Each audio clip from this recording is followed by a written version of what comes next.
ஞான சங்கீதத்தின் புஸ்தகம் 34வது சங்கீதம்.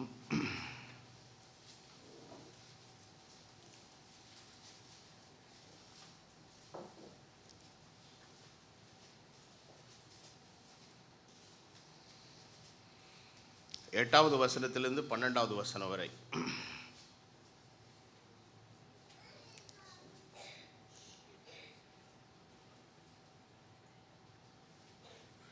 அடுத்த பாகம் எபிரேயர் 4:1-2.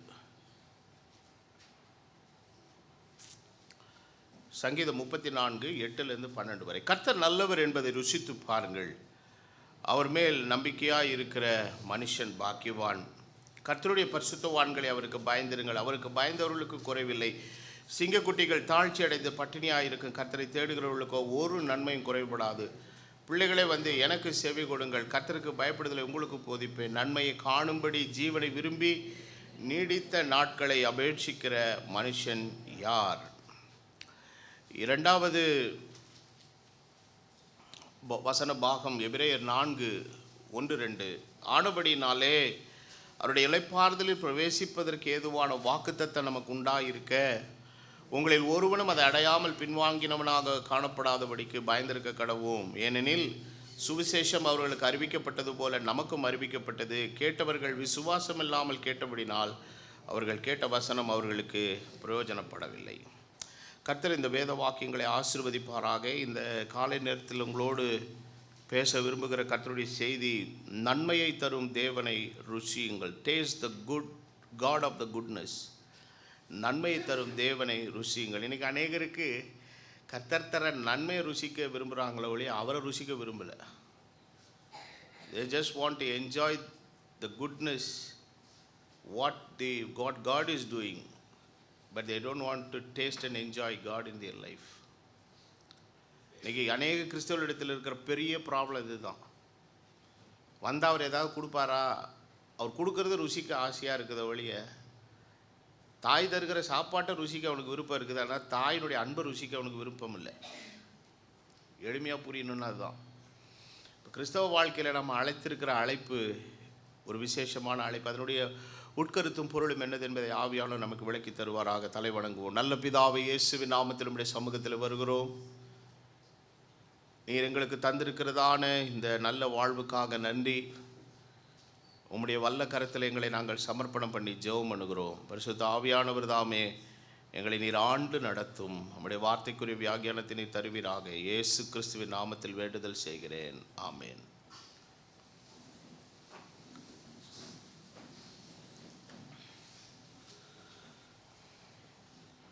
நாம் வாசித்த இந்த வேத வசனத்தில்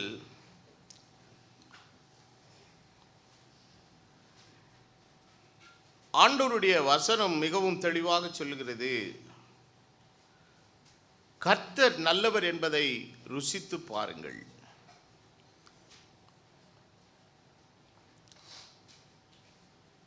இன்னைக்கு அநேகருடைய கிறிஸ்தவ வாழ்க்கையில் ஆண்டவர் தருகிற ஆசீர்வாதங்களை எல்லாம் அவர்கள் அனுபவித்தாலும் ருசித்தாலும் ஆண்டவர் தருகிற நன்மையை அநேகராலே இன்னைக்கு என்ன பண்ண முடியலங்க, ருசிக்க முடியல. அப்போ ஆண்டவர் ஏன் நன்மை செய்கிறார் என்று சொன்னால், அவர் நல்லவராக இருக்கிறதுனாலே. ரெண்டாவது, தேவன் ஏன் நல்லவர் என்றால், அவர் நன்மை செய்வதால் நல்லவர் அல்ல, நன்மைகளை நமக்கு செய்வதனால் அவர் நல்லவர். அவர் நல்லவராக இருக்கிறனாலே நமக்கு நன்மைகளை செய்து கொண்டிருக்கிறார். சங்கீதக்காரனாகிய தாவீது 119வது சங்கீதத்தில் ஒரு காரியத்தை சொல்லுகிறார். உத்தமமான நிதானிப்பை அறிவை எனக்கு போதித்தருளும், உம்முடைய கற்பனைகளின் பேரில் நான் பிரியமாயிருக்கிறேன். நான் உபத்திரவப்படுகிறதற்கு முன்பதாக வழி தப்பி நடந்தேன், இப்பொழுதோ உம்முடைய வார்த்தையை காத்து நடக்கிறேன். தேவரீர் நல்லவரும் நன்மை செய்கிறவருமாயிருக்கிறீர், உமது பிரமாணங்களை எனக்கு போதியும். அப்போ இன்றைக்கு ஆண்டவரிடத்தில் வந்திருக்கிற அநேக மக்களிடத்தில் மோசமான ஒரு காரியம் என்னன்னா, ஆண்டவர் தருகிற காரியங்களை பெற்றுக்கொள்ள அதை அனுபவிக்க விரும்புகிறார்கள். ஆனால் ஆண்டவர் எப்படிப்பட்டவர் என்பதை அவர்களுக்கு ருசிக்க அவர்களுக்கு விருப்பமில்லை. இப்படிப்பட்ட ஒரு நிலையில் வாழ்கிற மக்களுக்கு தான் அப்போஸ்தலனாகிய பவுல் 1 கொரிந்தியர் 15:19 சொல்லுகிறார், நீ இம்மைக்காக மாத்திரம் கிறிஸ்துவின் மேல் நம்பிக்கை உள்ளவனாய் இருந்தால் எல்லா மனுஷரை பார்க்கில் எப்படி இருப்பாய்? பரிதாபமான மனிதனாயும் மாறுவாய் என்று சொல்லுகிறார். So experiencing the good things of God is different from experience the God of the goodness. நன்மையின் ஆண்டவரை அனுபவிப்பது என்பது அவர் தரும் நன்மையை அனுபவிப்பதிலிருந்து முற்றிலும் எப்படிப்பட்டதுங்க? வித்தியாசமானது. இந்த நிலையை நம்ம இஸ்ரவேல் மக்களுடைய வாழ்க்கையில பார்க்கும்போது ஏசாயா தீர்க்கதரிசன புஸ்தகம் 48வது அதிகாரத்தின் 17வது வசனத்திலிருந்து நீங்கள் வாசிக்கும் போது வசனம் இவ்விதமாய் சொல்லுகிறது, இஸ்ரவேலின் பரிசுத்தராய் இருக்கிற உன் மீட்பரான கர்த்தர் சொல்லுகிறதாவது, பிரயோஜனமாய் இருக்கிறதை உனக்கு போதித்து. எதை போதித்து? இதை ஆங்கில வேதாகமம் ரொம்ப அழகாக சொல்லுது, teacheth what is profit and to thee. உனக்கு எது லாபகரமாக இருக்குமோ அதை கர்த்தர் போதிக்கிறார். ஆனால் அநேகருக்கு தேவனுடைய போதனையே எப்படி இருக்குதுன்னா, இதெல்லாம் ஃபாலோ பண்ணனா வாழ்க்கையில் நம்ம தேரவே முடியாதுன்னு நினைக்கிறாங்க சில பேர். ஆனால் ஆண்டவர் நமக்கு தருகிற ஆலோசனைகள் உலகத்தில் யாருமே தர முடியாத, யாராலும் தரக்கூடாத ஒரு உன்னதமான உயிரி ஆலோசனை தருகிற ஒரு ஆண்டவர். காரணம், உலகத்திலே மனுஷர் கொடுக்கக்கூடிய ஆலோசனைகளினுடைய நிலை எப்படின்னா, கடந்த கால நிகழ்வை வைத்தும் நிகழ்கால சூழ்நிலை வைத்தும் தான் நமக்கு ஆலோசனை கொடுப்பாங்க. ஃப்யூச்சரை வேணா கெஸ் பண்ணலாம். ஆனால் கர்த்தர் நமக்கு ஆலோசனை தரும்போது அவர் கடந்த காலத்தை வைத்தோ நிகழ்கால சூழ்நிலை வைத்தாலும் அல்ல, எதிர்காலத்தை துல்லியமாக அறிந்து நமக்கு ஆலோசனை தருகிற தெய்வம். அது மாதிரி ஒரு அற்புதமான தேவனை உலகத்தில் நீங்கள் என்னவே செய்ய முடியாது, பார்க்கவே முடியாது. ஆகவே அவர் போதிக்கிற எல்லா காரியமும் எப்படிப்பட்டதுங்க? It is a profit. இது நமக்கு லாபகரமானது, இது நமக்கு நன்மை பயக்கக்கூடியது. சில பேர் நல்லா உட்காந்து 1 மணி நேரம் செய்தியை கேட்டுட்டு, ஆமாம் அப்படி தான் சொல்லுவாங்க, நம்ம சூழ்நிலையில் இருந்து பார்த்தா தான் அது தெரியும் அப்படிமா. இந்த மாதிரி ஆட்களுக்கு இந்த வசனம் கொஞ்சம் கூட என்ன செய்யாதுங்க? ஹெல்ப்பே பண்ணாது. அப்போ வேதவசனம் சொல்லுகிறது தொடர்ந்து, என் கற்பனைகளை கவனித்தாயானால் உனக்கு நலமாயிருக்கும், அப்பொழுது உன் சமாதானம் நதியைப் போலவும் உன் நீதி சமுத்திரத்தின் அலைகளைப் போலவும் இருக்கும். அப்பொழுது உன் சந்ததி மணலத்தினையாகவும் உன் கற்பப்பிறப்பு உன் அணுக்களத்தினையாகவும் இருக்கும். அப்பொழுது அதன் பெயர் நம்மை விட்டு அற்று போகாமல் அழிக்கப்படாமலும் இருப்போம். பாபிலோனிலிருந்து புறப்படுங்கள், கல்தேரை விட்டு ஓடி வாருங்கள், கர்த்தர் தம்முடைய தாசனாகிய யாக்கோபை மீட்டு கொண்டார் என்று சொல்லுங்கள். இதை கம்பீரமாய் கூடி பிரசித்தப்படுத்துங்கள். கர்த்தரின் கடையாந்திரங்கள் மட்டும் அதை என்ன செய்யுங்கள்? வெளிப்படுத்துங்கள். இது எல்லாத்தையும் சொல்லிட்டு கடைசி வசனத்தில் 22வது வசனம் சொல்றாரு, துன்மார்க்கனுக்கு சமாதானம் இல்லை என்று கர்த்தர் சொல்லுகிறார். காரணம் என்னன்னா, அவனுக்கு தேவனுடைய போதனைக்கு அவனுக்கு வாழ்க்கைக்கு என்னவே கிடையாதுங்க, சம்பந்தமே இல்லை.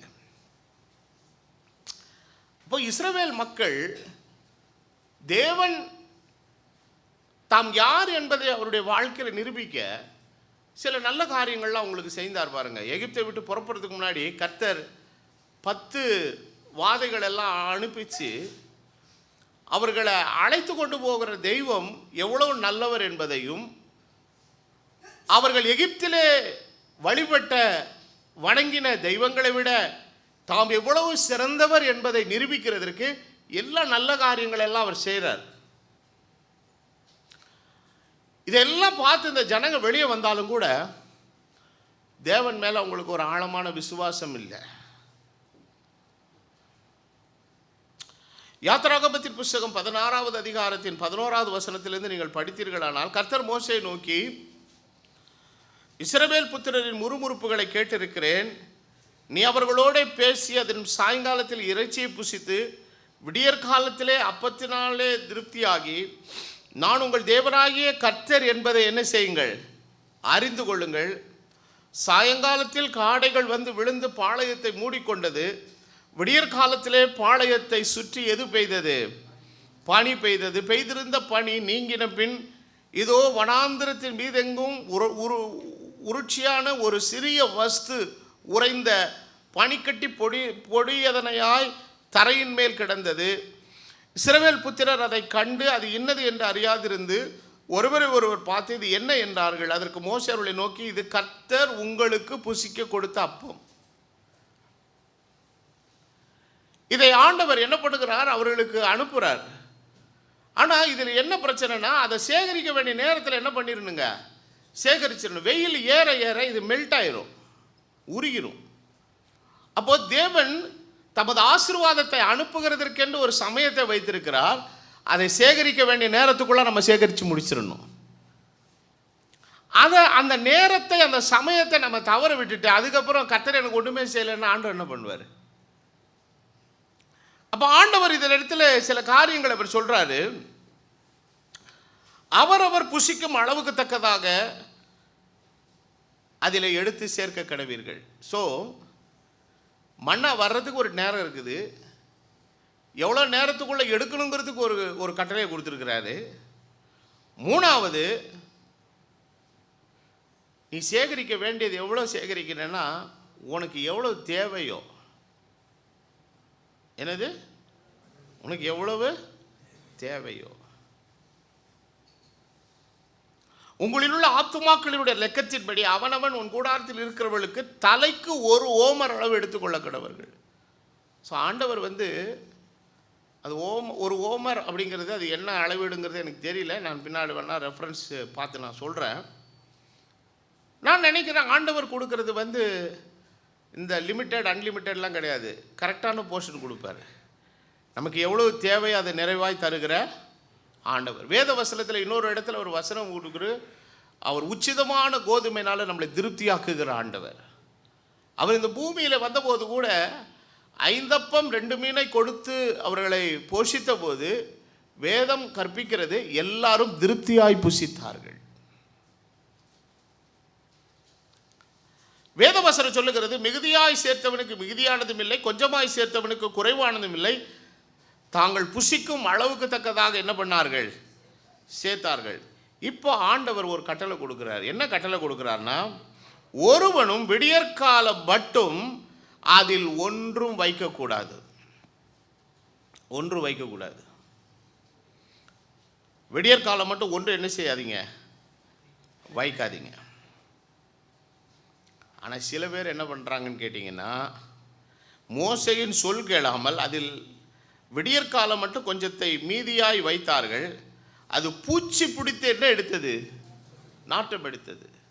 இப்போ என்ன பிரச்சனைனா, கர்த்தர் அவர்களுக்கு வார்த்தையும் கொடுக்குறாரு, ஆசீர்வாதத்தையும் கொடுக்குறாரு.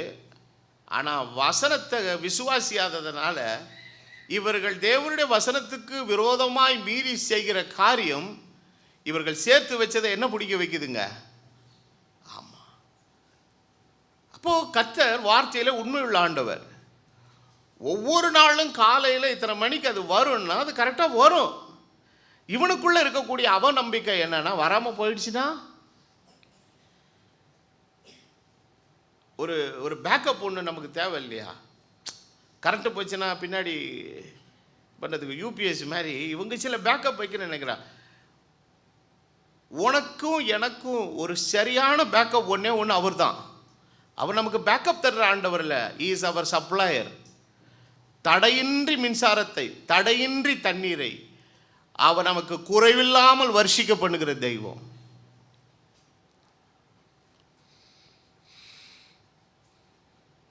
அதனால தான் ஆண்டவர் சொல்லுகிறார், நீ எதில் கவனமாக இருக்கணும் அதில் கவனமாக இரு.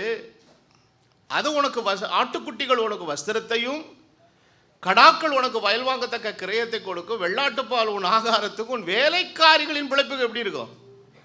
ஆமாம், நம்ம வீட்டுக்கெல்லாம் ஒருத்தன் வந்தான்னா அவன் டெவலப் ஆகணும். யார்?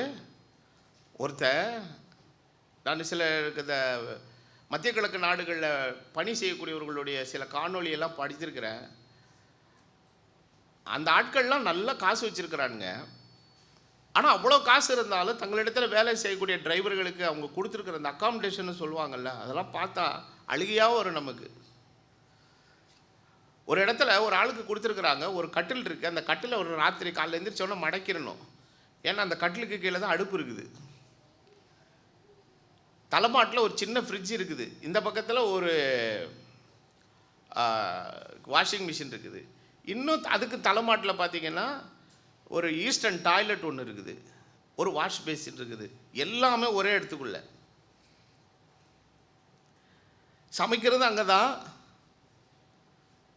இயற்கை உபாதைகளை பண்ணுறதுக்கும் அதே இடம்தான். இது சிறைச்சாலையில் தான் இருக்கும், கைதி ஓடிட போகிறான்னு.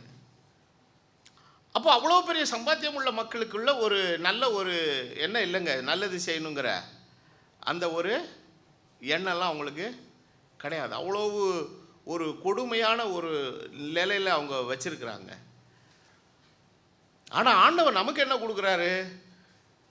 அது வேலைக்காரிகளை கூட பிழைக்க வைக்கிற அளவுக்கு நமக்கு என்ன இருக்குங்க? ஆமாம், எத்தனையோ பெரிய பெரிய கார்ப்பரேட் கம்பெனியெல்லாம் கொரோனா வந்தபோது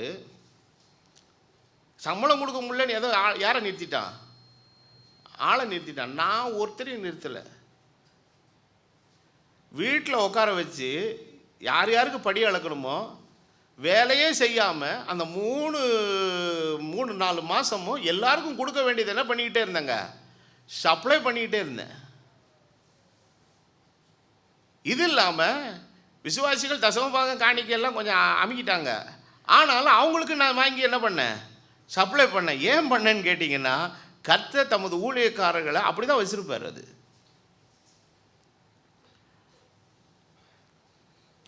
காரணம், தேவன் நம்முடைய நாம் ஆராதிக்கிற தேவன் அவர் ஒரு அபரிதத்தின் ஆண்டவர். He is the God of abundance.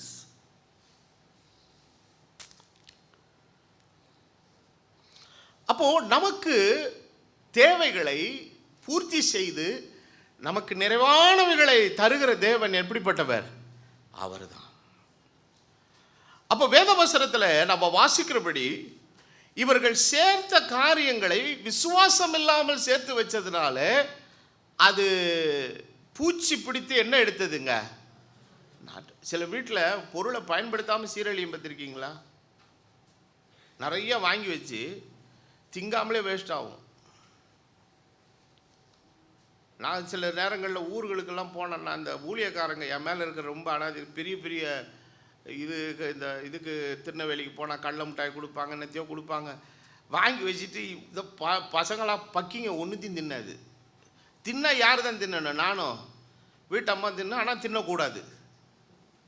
தின்ன ஆசையாக இருக்குது, ஆனால் என்ன செய்யக்கூடாது? தின்னக்கூடாது. இந்த தரம் தூத்துக்குடி வரும்போது ஒரு பாஸ்டர் இவ்வளோ பெரிய பை நிறையா முறுக்கு என்னென்னத்தையோ கொண்டாந்தார். ஐயா நீயே வச்சுக்கோ, நீ உன் குடும்பமாக உட்காந்து என்ன செய்யுங்க, சாப்பிடுங்க. இதை ஒருத்தரையும் சாப்பிட மாட்டேங்கிறாங்க வீட்டில், நீங்களாவது சாப்பிடுங்க.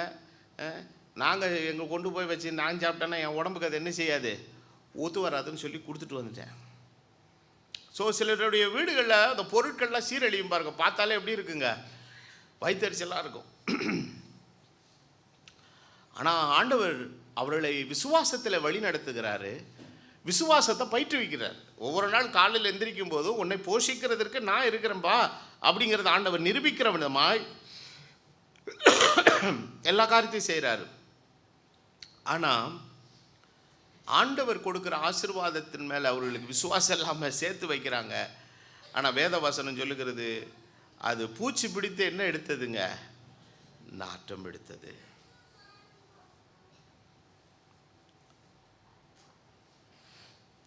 ஆனால் ஆண்டவர் என்ன சொல்கிறாருன்னா, 7வது நாளுக்கு முந்தின நாள், அதாவது சனிக்கிழமைக்கு முந்தின நாள், வசனத்தின்படி நம்ம ஓய்வு நாள்ன்றதை ஆசரிக்கணும்னா சனிக்கிழமை தான் பண்ணணும். அதான் வசனத்தின்படி கரெக்டு. அது எப்படியோ மாறி போச்சு. இது இப்போ இன்றைக்கி இருக்குது வாரத்தின் முதலாம் நாள். ஸோ நேற்றே ஆராதனையெல்லாம் முடிச்சிருக்கணும்.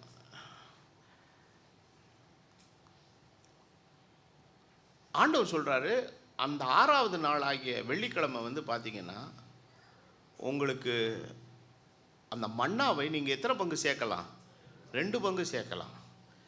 ஏன்னா காலையில் நீ உட்காந்து கர்த்தருக்கு ஓய்வு செய்கிற நாளில் நீ சமைச்சிக்கிட்டு நேரத்தை கெடுக்கக்கூடாது. எங்கள் வீட்டில் பார்த்திங்கன்னா அந்த சண்டே சாம்பார்னு ஒன்று வைப்பாங்க. அது என்றைக்கு வைப்பாங்கன்னா சனிக்கிழமையே செஞ்சு கொண்டு போய் ஃப்ரிட்ஜில் வச்சுருவாங்க. அது காலையில் எழுந்திரிச்சு இப்போ கோயிலெலாம் முடிஞ்சதுக்கப்புறம் சூட வச்சு கொடுப்பாங்க. அநேகமாக சோறு தான் வடிக்கிறாங்கன்னு நினைக்கிறேன். ஏன்னா இதுக்கு இது கர்த்தருடைய நாள். இங்கே உட்காந்துக்கிட்டு இந்த கறி வாங்கிக்கிட்டு வறுத்துக்கிட்டு இருந்தாலும் வேலைக்கு ஆகாது. நமக்கு கான்சன்ட்ரேஷன் எதில் இருக்குது? ஆராதனையில் இருக்குது, மற்ற காரியங்கள் இருக்குது, மற்ற விஷயங்கள் இருக்குது. ஸோ அதுக்கு ரொம்ப இம்பார்ட்டன்ஸ் கிடையாது. ஆனால் சாப்பிட்ணும், பசிக்கும்.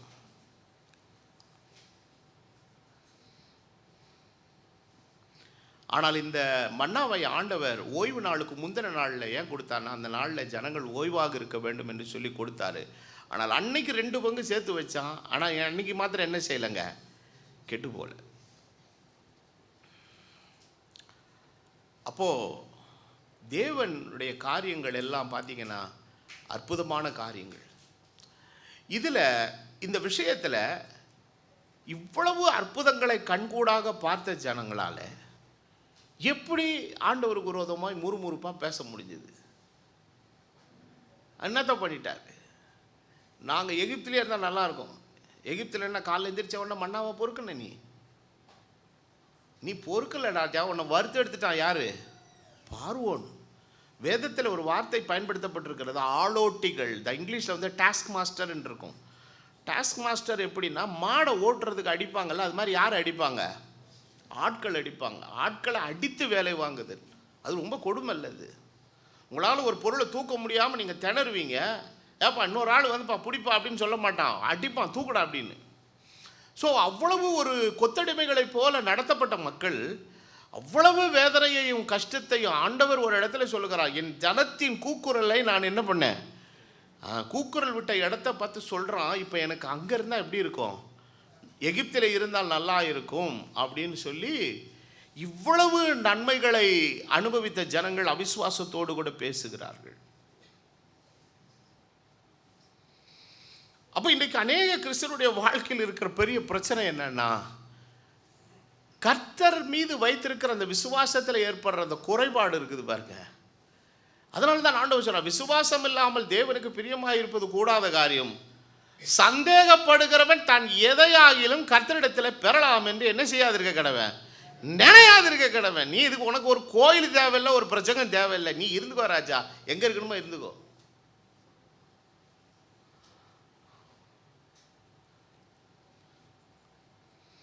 அப்போ இன்றைக்கு விசுவாசிகளில் பார்த்தீங்கன்னா 3 விதமான விசுவாசிகள் இருக்கிறார்கள். இதை பிரண்ணாம் தன்னுடைய செய்தியில் அழகாக பகுத்து 3 நிலைகளில் அவர் சொல்கிறார். எப்படி சொல்கிறாருன்னா, யோவான் 6:68 வேதத்தில் சொல்லப்பட்டிருக்கிறது, பேதுரு அவர்களுக்கு பிரதியுத்தரமாக, ஆண்டவரே நாங்கள் யாரிடத்தில் போவோம்? நித்திய ஜீவ வசனங்கள் உம்மிடத்தில். வசனத்தை விசுவாசிக்கிறவன் வசனத்தை விட மாட்டான். அவன் ஆண்டவரை விட்டு வெளியே என்ன செய்ய மாட்டாங்க? போக மாட்டான். Because he is the believer.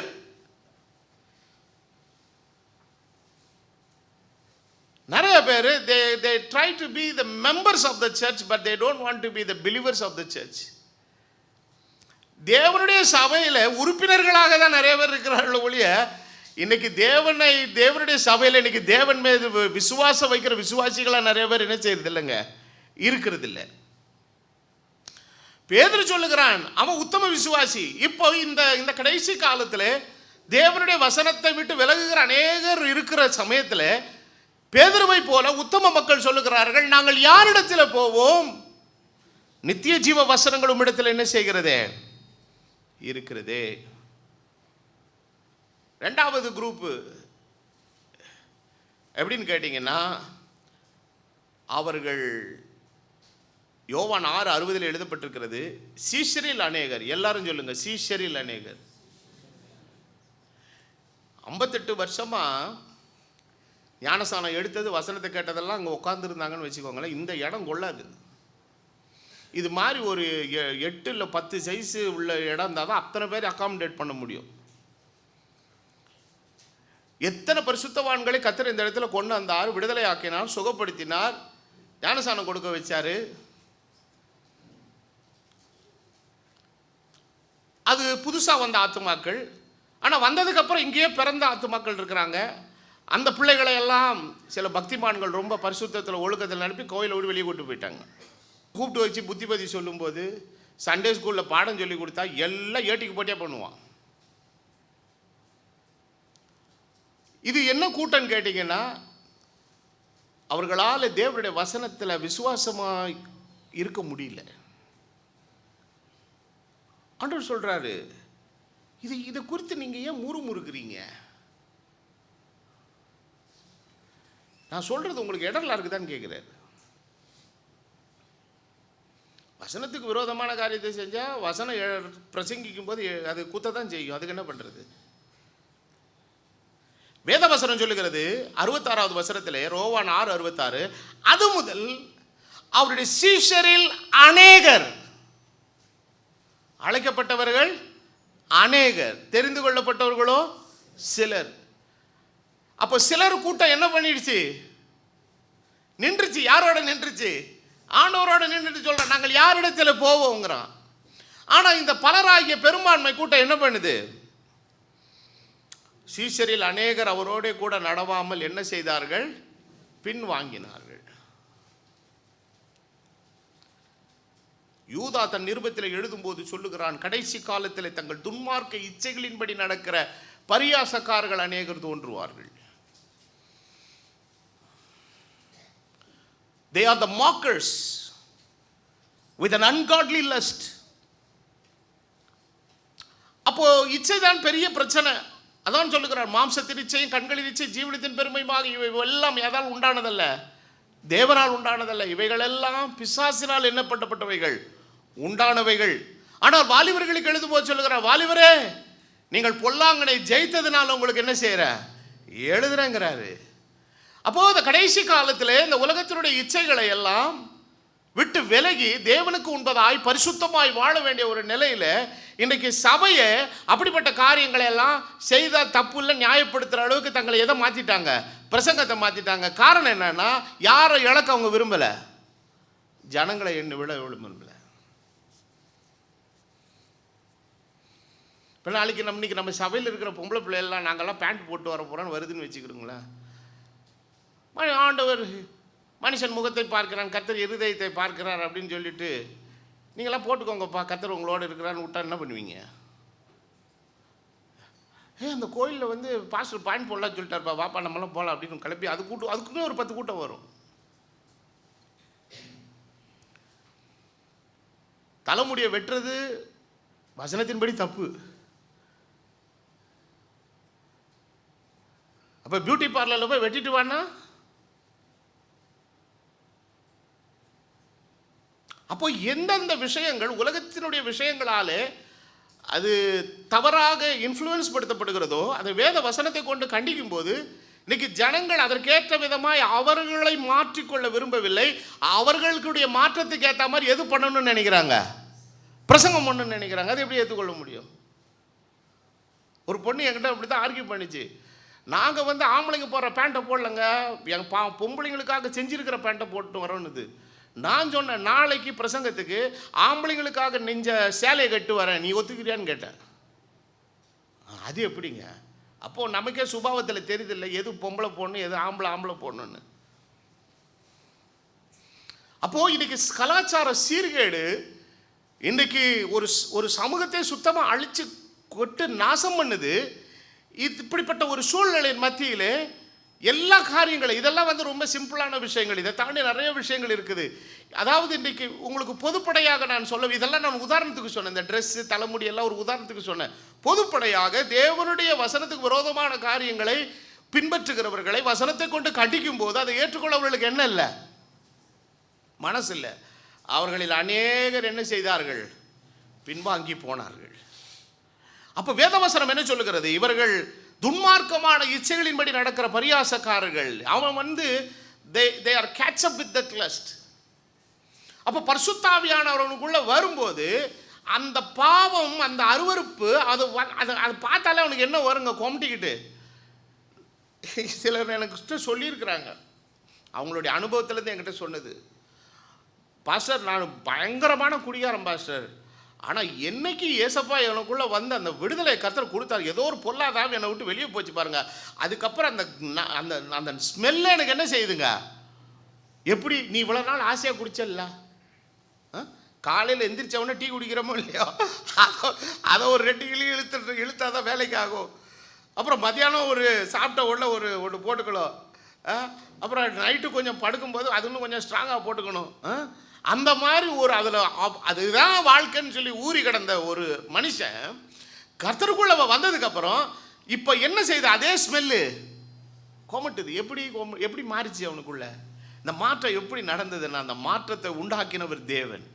அந்த பாவத்தை செய்கிறதற்கு தூண்டுகோலாக இருந்த அந்த விஷயம் அவனை விட்டு என்ன செஞ்சிருச்சிங்க, வெளியில் போச்சு. இப்போ என்ன பண்ணானாச்சா, இவ்வளோ நாள் நம்ம இந்த சித்தத்தையா நம்ம செஞ்சுக்கிட்டு இருந்தோம் அப்படின்னு சொல்லி அவன் ஆண்டவருக்குள்ள தன்னை சரிப்படுத்துகிறான்.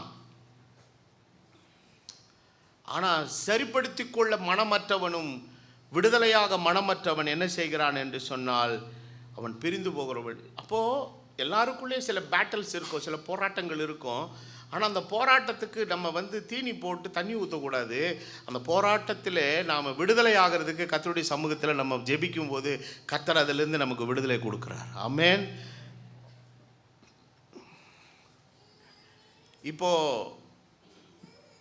வசனத்தை கேட்டு இருக்கிற விசுவாசியை பற்றி ஒரு வசனம் பார்த்தோம்.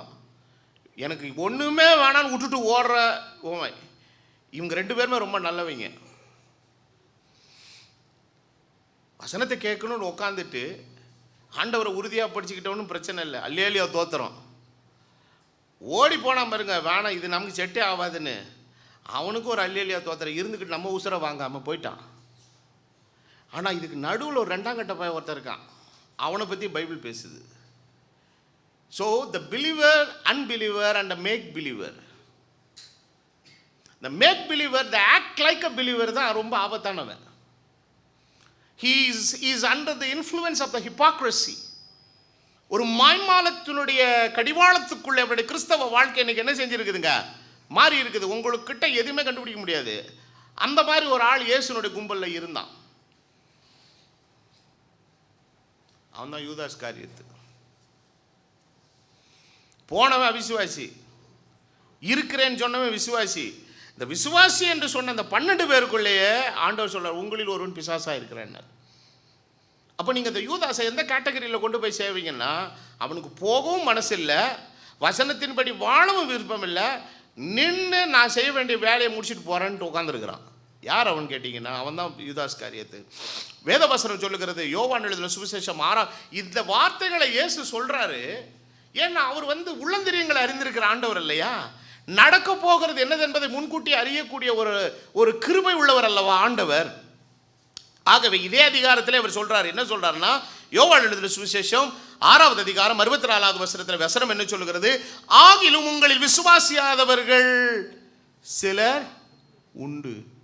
எப்போ சொல்றாரு, எப்போ சொல்றாரு இந்த வசனத்தை? நீங்களும் போய்விட மனதா இருக்கிறீர்களோன்னு கேட்டு அவங்கெல்லாம் போயிட்டாங்க, அது மெஜாரிட்டி குரூப்பு போயிடுச்சு. இப்போ இருக்கிறது 12. நீங்களும் போய்விட மனதா இருக்கிறீர்களோ?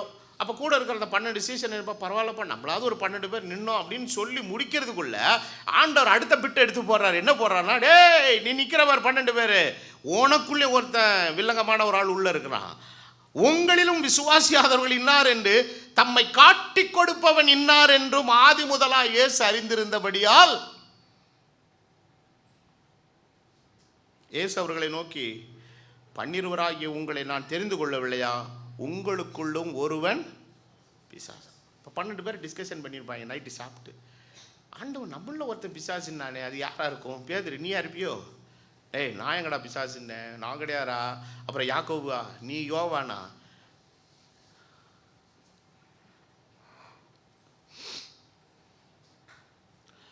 கடைசியில் ஆண்டவர் சொல்றார் 71வது வசனத்தில், சீமோனின் குமாரனாகிய, ஆனால் இவன் எப்படின்னு பார்த்தீங்கன்னா, சீமோனின் குமாரனாகிய யூதாஸ் காரியத்து 12 ஒருவனாக இருந்து தம்மை காட்டி கொடுக்க போகிறவனானபடியால் அவனை குறித்து இப்படி சொன்னார்.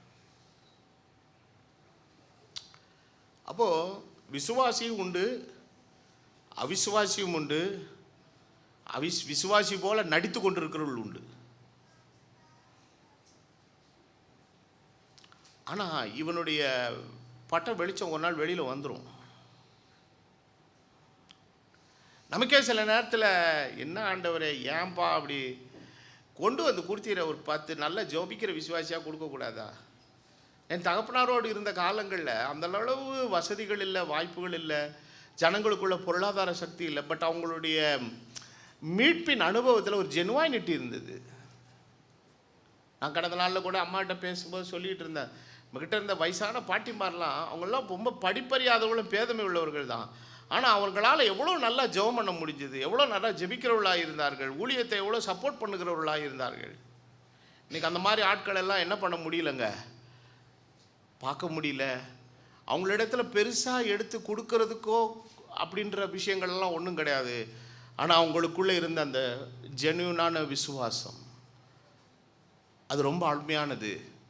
அந்த ஜெபத்தினாலே அநேகருக்கு விடுதலை கிடைத்தது, அநேகர் சுகம் பெற்றார்கள், ஊழியங்களிலே நல்ல காரியங்கள் எல்லாம் நடந்தது. ஆண்டவர் தம்முடைய ஊழியத்தில் சொல்றாரு ஒரு கட்டத்தில், யோவான் 6:26, இயேசு அவர்களுக்கு பிரதியுத்தரமாக, நீங்கள் அற்புதங்களை கண்டதினால் அல்ல, அப்பம் புசித்து திருப்தியானதினாலே நீங்கள் என்ன பண்ணுகிறீர்கள், தேடுகிறீர்கள். அப்போ ஆண்டவர் ஒரு கூட்டம் எதனால தேடுதுன்னா, அவர் அன்னைக்கு ஒரு நாள் ஒரே ஒரு அற்புதத்தில் எல்லாருக்கும் வயிறாறு சோறு போட்டவொன்னு ஒரு கூட்டம் வந்துருச்சு. இப்போ 2வது குரூப் எப்படின்னு கேட்டிங்கன்னா, மார்க் 3:8 எழுதப்பட்டிருக்கிறது, கலிலேயாவிலும் யூதேயாவிலும் எருசலேமிலும் இதுமேயாவிலும் யோர்தானுக்கு அக்கறையிலும் இருந்து திரளான ஜனங்கள் அவருக்கு பின் சென்றார்கள். அல்லாமலும் தீரு சீதோன் பட்டணங்களின் திசைகளிலும் இருந்து திரளான ஜனங்கள் அவர் செய்த அற்புதங்களை குறித்து கேள்விப்பட்டு. ஒரு கூட்டம் எதனால வருது, சாப்பிட்டு திருப்தியானதுனாலே. ஒரு கூட்டம் அற்புதங்களை கண்டதுனாலே என்ன செய்துங்க வருகிறது. நீங்கள் அடையாளங்களை அற்புதங்களை காணாவிட்டால் என்னை விசுவாசிக்க மாட்டீர்கள், ஆண்டவரே சொல்றார். இந்த ஞானிகளாக இருக்கக்கூடிய மக்கள் வந்து கேட்குறாங்க, அன்னைக்கு அடையாளங்களை காண்பித்தது போல நீர் எங்களுக்கு இப்படி இப்போ என்னத்தை காட்டணுங்க. ஆண்டவர் ஒரு வார்த்தை, ஒரு வெக்காபுலரி யூஸ் பண்ண, விபச்சார சந்ததியாருங்கிறார் அந்த மக்களை. உனக்கு எவ்வளோ அடையாளத்தை ஆண்டவர் கொடுப்பாரு. பழைய ஏற்பாடு முழுசும் நான் காட்டினது எல்லாமே அடையாளம் தான். அனுப்பப்பட்ட தீர்க்கதரிசிகள் எல்லாம் உனக்கு அடையாளங்கள் தான். அதெல்லாம் விட்டுட்டு இப்போ வந்து என்கிட்ட என்ன கேட்குற? ஆமாம், காரணம் வெளிப்பட்டிருக்கிற அவரை காட்டிலும் பெரிய அடையாளம் உலகத்தில் வேறு ஒன்றும் இல்லை. அவர் தான் இயேசு கிறிஸ்து.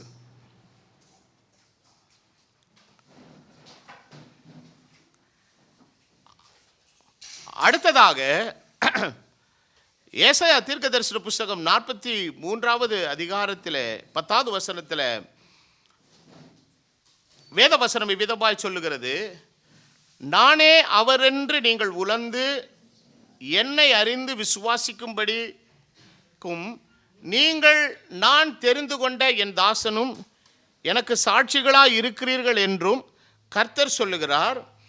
எனக்கு முன் ஒரு தேவன் இல்லை, எனக்கு பின் என்ன செய்ய போகிறதும் இல்லை, இருக்க போகிறதும் இல்லை.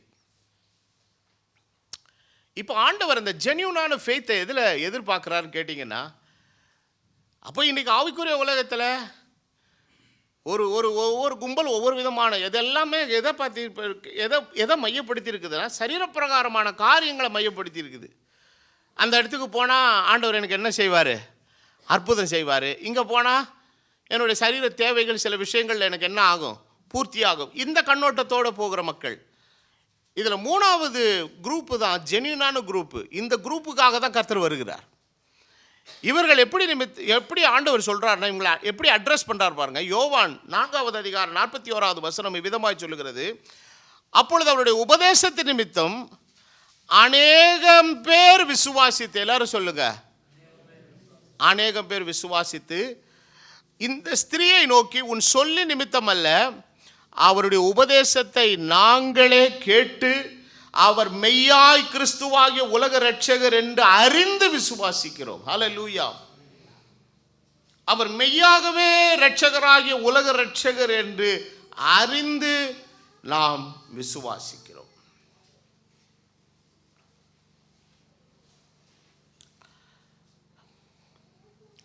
எபேசியர் 1:13 அப்போஸ்தலனாகிய பவுல் எழுதுகிறார், நீங்கள் உங்கள் இரட்சிப்பின் சுவிசேஷமாகிய சத்திய வசனத்தை கேட்டு விசுவாசிகள் ஆன போது, எல்லாரும் சொல்லுங்க, வாக்குத்தத்தம் பண்ணப்பட்ட பரிசுத்த ஆவியால் அவருக்குள் என்ன பண்ணப்பட்டீர்கள்? முத்திரை போடப்பட்டீர்கள். அப்போஸ்தலர் நடபடிகள் 13:48 புறஜாதியார் இதை கேட்டு சந்தோஷப்பட்டு கர்த்தருடைய வசனத்தை என்ன செய்தார்கள்? மகிமைப்படுத்தினார்கள். நித்திய ஜீவனுக்கு நியமிக்கப்பட்டவர்கள் எவர்களோ அவர்கள் என்ன செய்தார்கள்? அப்ப எல்லாரும் விசுவாசிக்கிறது இல்லை. யார் விசுவாசிப்பான்னு கேட்டீங்கன்னா, யாரெல்லாம் எதுக்கு நியமிக்கப்பட்டவர்கள்? நித்திய ஜீவனுக்கு என்று. அப்ப நித்திய ஜீவனுக்கு ஆப்போசிட் என்னது? நித்திய ஆக்கினை. ஆக ஆண்டவராக இயேசு கிறிஸ்து இந்த உலகத்தில் இருந்தபோது சொன்ன ஒரு அருமையான வசனம் உண்டு. அதை நம்ம இந்த வேளையில் வாசிப்போம். யோவான் எழுதின சுவிசேஷம் 15வது அதிகாரம் 6வது வசனத்திலிருந்து வாசிக்கும் போது, ஒருவன் எண்ணில் நிலைத்திராவிட்டால் வெளியே எரியுண்ட கொடியைப் போல அவன் என்ன செய்வான்? எரியுண்டு உலர்ந்து போவான். அப்படிப்பட்டவைகளை சேர்த்து அக்னியிலே போடுங்கள், அவைகள் எல்லாம் என்ன செய்யும்? எரிந்து போகும். நீங்கள் என்னிலும், எல்லாரும் சொல்லுங்க, நீங்கள் என்னிலும் என் வார்த்தைகள் உங்களிலும் நிலைத்திருந்தால் நீங்கள் கேட்டுக்கொள்வது எதுவோ. அப்போ அது ஆண்டவர் என்ன பெர்ஸ்பெக்டிவ்ல பேசுறாரு? நீங்கள் என்னிலும் என் வார்த்தைகள் உங்களில் நிலைத்திருந்தாலும் நிறைய வசனத்தை மனப்பாடம் பண்ணியிருக்கிறான்னு அர்த்தமா? இல்லை நிறைய வசனம் மெமரியில் எனக்கு தெரியுங்கிறது அர்த்தமா? அந்த அர்த்தம் இல்லை. இந்த வசனத்துக்கு என்னை நான் அர்ப்பணித்திருக்கிறேன், அதற்காக என்னை நான் முழுவதும் ஒப்பு கொடுத்திருக்கிறேன்ங்கிற ஒரு அர்ப்பணிப்போடு வாழ்கிற ஒரு வாழ்க்கை. வேதவசனம் மேற்கொண்டு சொல்லுகிறது, நீங்கள் மிகுந்த கனிகளை கொடுப்பதினால் என் பிதா எப்படி இருப்படுவார்? மகிமைப்படுவார். நீங்கள் எனக்கு எப்படி இருப்பீர்கள்? சீஷராய் இருப்பீர்கள். அப்போ இன்றைக்கு விசுவாசியாதவனுக்கு இந்த வசனம் என்ன பண்ணல? பிரயோஜனப்படலை. அப்போ இந்த வசனத்துக்குள் என்ன இருக்குது அப்படின்னு கேட்டீங்கன்னா, இந்த வேத வசனம் ஒரு விதைக்கு ஒப்பிடப்பட்டிருக்கிறது. நம்ம ஒரு கனியை நம்ம புசிக்கிறோம், நம்ம வீட்டு மரத்திலிருந்து பறிச்சு. அந்த மரத்தினுடைய நிழல், அந்த மரத்தினுடைய தோற்றம், அந்த மரத்தில் வரக்கூடிய பூக்கள், அந்த மரத்தில் வரக்கூடிய கனி, அந்த கனியினுடைய நிறம், அந்த கனியினுடைய ருசி எல்லாமே ரொம்ப அற்புதமானது. இதனுடைய கம்ப்ளீட் டிசைன் ப்ளூ பிரிண்ட் எதுக்குள்ளே இருந்ததுன்னா, ஆரம்பத்தில் விதைக்கப்பட்ட அந்த விதைக்குள்ளே இருந்தது. நீங்கள் ஒரு மா விதையை எடுத்து வச்சுக்கிட்டு மாமரத்தையும் மாம்பழத்தையும் முறைச்சி பாருங்கள், ஏதாவது புரியுதா உங்களுக்கு?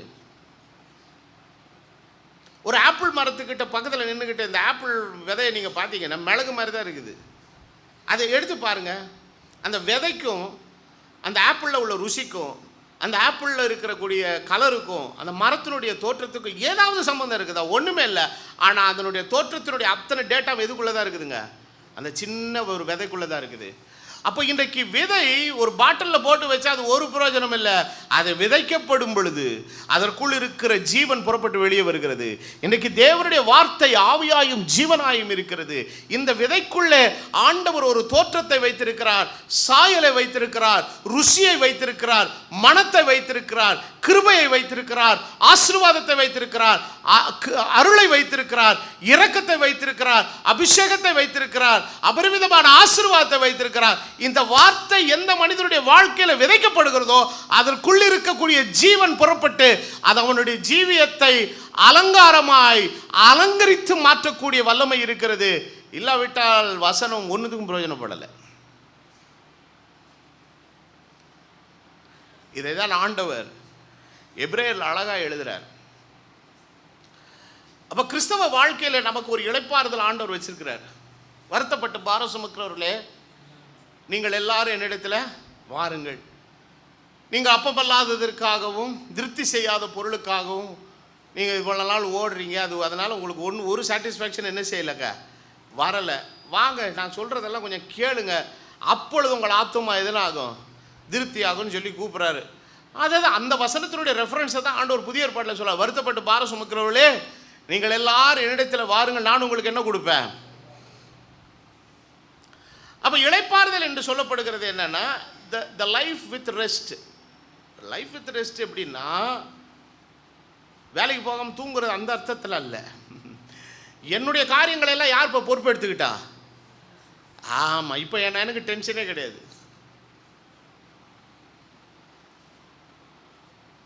அப்போ இந்த ஒரு நிலைக்குள்ள வந்த ஒரு மனுஷன் எதை குறித்து அவன் என்ன செய்யறது இல்லைங்க, எதை குறித்து அவன் என்ன செய்யறது இல்லைங்க, கவலைப்படுறது இல்லை. அப்போ வேத வசனத்தை நீங்கள் வாசிக்கும் போது, எபிரேயர் 4வது அதிகாரம் 3வது வசனத்திலிருந்து வாசிக்கும் போது, விசுவாசித்தவர்களாகிய நாம் இந்த இளைப்பாறுதலில் பிரவேசிக்கிறோம். யார் இளைப்பாறுதலில் பிரவேசிக்கிறா? ஆமாம், இப்போ வசனத்தை நம்புறவன், கர்த்தர் போஷிக்கிறவர் அப்படிங்கிறத விசுவாசிக்கிறவன் பயப்படுறது இல்லை. இன்னைக்கு ஆண்டவர் எனக்கு சாகார் கொடுத்துக்கார், கர்த்தருக்கு ஸ்தோத்திரம், இன்னைக்கு தந்தவர் நாளைக்கு தருவார். ஆமேன். அதுதான் என் விசுவாசம். அப்போ நாளைக்கு என்ன செய்வேன்றதை யோசித்தான்னா, இன்னைக்கு இருக்கிறத அவனால் நிம்மதியாக சாப்பிட முடியாது. ஏங்க இப்போ தட்டில் இப்போ இருக்குது சாப்பிட்டோம், நாளைக்கு இன்னைக்கு போட்டிருக்கலையே தின்னியா, அப்புறம் ஆண்டவர் பாட்டு நடத்துவார்னா, இவனுக்கு எப்போவுமே என்னன்னா, இன்னைக்கு என்ன, நாளைக்கு காலையில் என்ன, நாளைக்கு மதியம் எல்லாமே பார்க்கணும். இது கிறிஸ்தவ வாழ்க்கையே கிடையாதுங்க. இப்போ இந்த இல்லை, இப்போ யார் இளைப்பாறுதலுக்குள்ளே இருக்கிறான்? சிலர் இளைப்பாறுதலோடு இருக்கிறவனுக்கு இளைப்பாறுதல் இல்லாத ஒன்று லைஃப் பார்ட்னராக மாட்டும், நோண்டிக்கிட்டே கிடக்கும். ஏங்க, அப்போ தான் அவன் வேலை முடிச்சுட்டு களைப்பாக படுத்து தூங்க போயிருப்பான். சும்மா இல்லை, நோண்டும். ஏங்க, அரிசி இல்லைங்க, ஏச்சே கம்னு பட்டு தூங்க, இன்னைக்கு தின்ட்டல்ல, கொலை ரொம்பிடுச்சு இல்லை, பேசாமல் பட்டு தூங்க, காலைல பார்த்துக்கலாம். கர்த்தர் என்னங்க இப்படி சொல்கிறீங்க? அவன் அப்போ தான் களைச்சி போய் படுத்திருப்பான். இன்னும் இவ்வளோ நாள் நடத்தின ஆண்டவர் நடத்த மாட்டாரா? கம்முன்னு படு பேசாமல் படு, காலைல வாங்கிக்கலாம் அப்படின்னா 11 மணிக்கு ஸ்டார்ட் பண்ணும். என் வீட்டுக்காருக்கு பொறுப்பே இல்லை. உன்னை என்னைக்கு கட்டினானோ அன்னைக்கு எல்லாமே போச்சு அவனுக்கு. பேசாமல் அவனை விடு. அவன் கர்த்தரிடத்தில் அவன் அப்போ தான் முழங்கால் போட்டு ஜோம் பண்ணியிருக்கிறான், ஆண்டவர் என்னுடைய தேவைகளை எல்லாம் நீர் எனக்கு சந்திக்கிறவர், பேசாமல் வாய் மட்டும் படுக்கிறியா அப்படின்னு ஒரு சத்தம் போட்ட உடனே கப்பு சிப்புன்னு அடங்குச்சு. அது சிலருக்கு தான் சுச்சி போட்ட மாதிரி அழுக வரும்ல. காலையில் பார்த்தா யாரோ காலிக்கு பேல் அடிக்கிறாங்க. என்னன்னு பார்த்தா யாரோ ஒருத்தர் 2 மூட்டை அரிசியை கொண்டாந்து, ஏப்பா உனக்கு என்னமோ கொடுக்கணும் போல் ஆண்டவர் தோணுச்சுப்பா, கொண்டாந்து கொடுத்தப்பா வச்சுக்கோப்பா அப்படின்னு சொல்லி கொடுத்துட்டு போகிறாரு. அப்போ சொல்கிறான், பாத்தியா பாத்தியா ஆண்டவர் எப்படி நடத்துனார் பாத்தியா. இப்போது விசுவாசிக்கிறவன் எதில் இருக்கிறான்? எதில் இருக்கான்? இளைப்பாறுதல் இருக்கான், நிம்மதியாக அமைதியாக இருக்கிறான். இன்றைக்கி நேற்று நடத்தினவர் இன்றைக்கி என்ன நடத்துகிறார், இன்றைக்கி நடத்துகிறவர் நாளைக்கு என்ன நடத்துவார், நாளைக்கு நடத்துகிற நாளன்னைக்கு என்ன நடவார். என் தேவன் தமது மகிமை ஐஸ்வரியத்தின்படி என் குறைவுகள் எல்லாவற்றையும் என்ன ஆக்குவாருங்க, நிறைவாக்குவார்.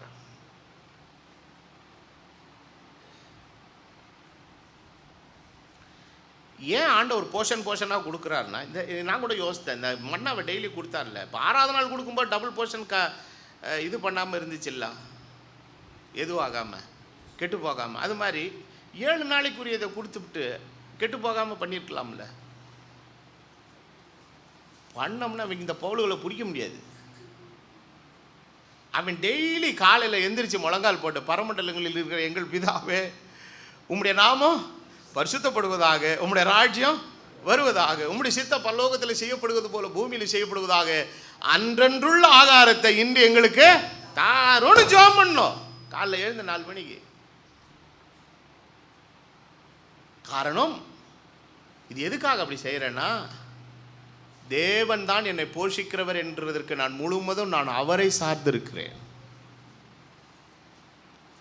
இந்த விசுவாசியாதவன் தான் பைத்தியக்காரன் மாதிரி அழிஞ்சிட்டு இருக்கான், மெண்டல் மாதிரி. கன்னியாகுமரியில் தான் சொல்லுவாங்க மெண்டல். மெண்டல் ஆகி சட்டையை கழிச்சுக்கிட்டு தான் அலையணும். இயேசு தமது கிரியைகளை எல்லாம் முடித்து அவர் 7ஆம் நாளிலே ஓய்ந்திருந்தது போல அவர் நமக்கு இளைப்பாறுதல் ஆண்டவர் தர்றாரு. இப்போ இந்த இளைப்பாறுதல் எதை வச்சு நமக்கு இருக்குதுன்னா, எல்லாமே அட்வான்ஸாக இருக்குதுன்றதுனால இளைப்பாறுதல் இல்லை, அவருடைய வாக்குத்தத்தங்கள் நமக்கு நிறைவாக இருக்கிறது. அந்த வாக்குத்தத்தங்களை நிறைவேற்றுகிறதற்கான கிருபை நம்மோடு இருக்கிறது. இந்த வருஷம் எல்லாரும் எஜுகேஷன் ஃபீஸ் கட்டிட்டீங்க. அடுத்த வருஷத்துக்கு எத்தனை பேர் ரெடியாக வச்சுருக்கிறீங்க ஃபீஸுக்கு காசு? இல்லைல்ல, இப்போ கட்டினீங்கல்ல. போன வருஷம் எப்படி கட்டினீங்க? போன வருஷம் கட்ட வச்சவர் தானே இந்த வருஷம் கட்ட வச்சாரு. அப்போ இந்த வருஷம் கட்ட வச்சார், அடுத்த வருஷம் கட்ட வைப்பாரா வைக்க மாட்டாரா?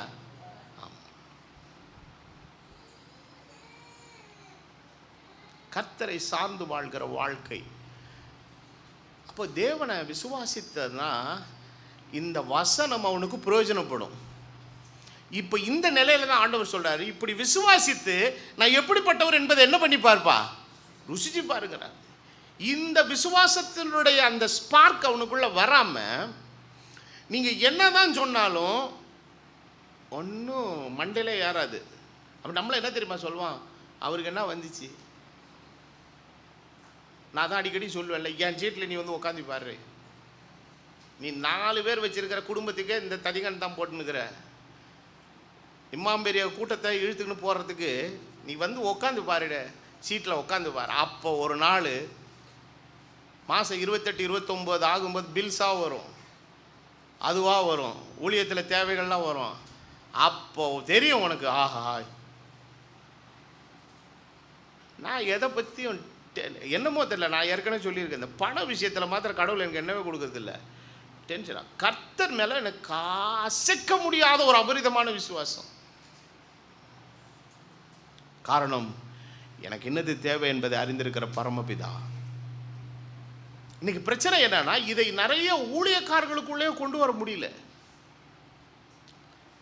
இந்த ஊழியக்காரங்க அப்போ எனக்குள்ள ஏற்படுகிற ஒரு யோசனை என்னன்னா, இவங்களுக்குள்ளே இவங்களுடைய விசுவாசத்தினுடைய லெவல் இப்படி இருந்ததுன்னா இவங்க கிட்ட வர்ற ஜனங்களுக்குள்ள என்ன விசுவாசம் இருக்கும்? அன்றைக்கி ஒரு ஊழியக்காரர் சொல்கிறாரு, நான் சபையில் தசம பாகத்தை பற்றி காணிக்கை பற்றிலாம் சொல்கிறதே இல்லை பாஸ்டர், பாவம் அந்த ஜனங்களே கஷ்டப்படுறாங்க. நான் சொன்னேன், அதுங்களை பிடிச்ச 7.5 சனி போகாததுக்கு காரணமே நீ இருக்கிற 7.5 தான். ஏன்னா நான் கேட்குறேன், இந்த தசம பாகத்தையும் காணிக்கையும் பணக்காரர்கள் மாத்திரம் கொடுக்கும், ஏழைகள் கொடுக்கணும் எங்கே எழுதிக்கார வசனத்தை? It's a mandatory to every one. 2 காசு போட வந்த பொம்பளை ஸ்டாப் இட், நீயே ரொம்ப கஷ்டப்படுற, வீட்டுக்கு போய் என்ன பண்ணுவ, தயவுசெய்து எடுத்துகிட்டு போமா, மற்றவங்க போட்டுமா அப்படியே அனுப்பிச்சாரு. போடுற வரைக்கும் வெயிட் பண்ணிவிட்டு போட்டதுக்கப்புறம் கமெண்ட் அடிக்கிறேன், இவர் என்னிடத்தில் அதிகமாக போட்டாள். நான் சொல்கிறேன், அவளுக்கு அதுக்கப்புறம் குறைவே வந்திருக்காது. எலியா தீர்க்கதரிசி செய்ததை விட எலிசா தீர்க்கதரிசி செய்த அற்புதம் இன்னும் அற்புதமானது. ஒரு வீட்டுக்குள்ளே போகும்போது எலிசா தங்குறதுக்காக ரூம் எல்லாம் கட்டி வச்சு, நல்ல பொம்பளவா அவ வந்து அவளை போய் பார்க்கும்போது எலியா கேட்குறான், உனக்காக ராஜா கிட்ட பேசி ஏதாவது சிபாரிசு பண்ணுறதுக்கு ஏதாவது மேட்ரு இருந்தால் சொல்லு, நான் போய் பேசுகிறேன்றான். ஏன்னா அவனுக்கு வந்து ராஜாவோட பேசுகிற அளவுக்கு அவனுக்கு என்ன இருந்ததுங்க, செல்வாக்கு இருந்தது தீர்க்கதரிசி. எனக்கு அதெல்லாம் ஒன்றும் வேணாம். அப்போது கேட்குறான், உன்கிட்ட என்ன வச்சுருக்கிறேன்னு? ஒரே ஒரு குடம் எண்ணெய் வச்சுருக்கிறேன், எடுத்துகிட்டு வா. இன்னும் வேறு ஏதாவது பாத்திரம் வச்சுருக்கியா? சரி, இல்லை போய் அக்கம் பக்கத்துலலாம் வாங்கிட்டு வா. எல்லா பாத்திரத்தையும் நிரப்புனாங்க. காரணம், ஒரு கடன் பிரச்சனையில் இருந்தா அதை விட்டு அந்த கடனை தீர்த்து அந்த பஞ்சகாலம் முடிகிற வரைக்கும் கர்த்தர் அவளை போஷித்தார்.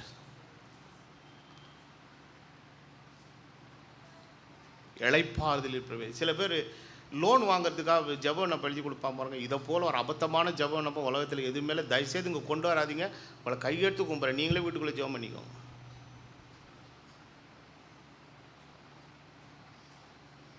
உன் தேவையை சந்திக்க என்னால் ஜெபம் பண்ண முடியும், லோனுக்காகலாம் நான் ஜெபம் பண்ண மாட்டேன்.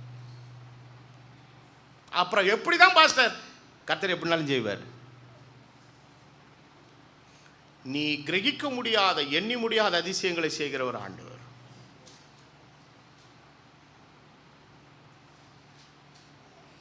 நம்மை தேவன் அழைத்திருக்கிற இந்த அழைப்பு அடிமைத்தனத்தின் வாழ்வுக்காக அல்ல, சுதந்திர வாழ்வுக்காக அழைத்திருக்கிறார். It is not the life of bondage, it is the life of liberation and the liberty. இது கிறிஸ்து இயேசுவினுடைய வாக்குத்தத்தத்தினால் உண்டாகிற சுதந்திரம். அது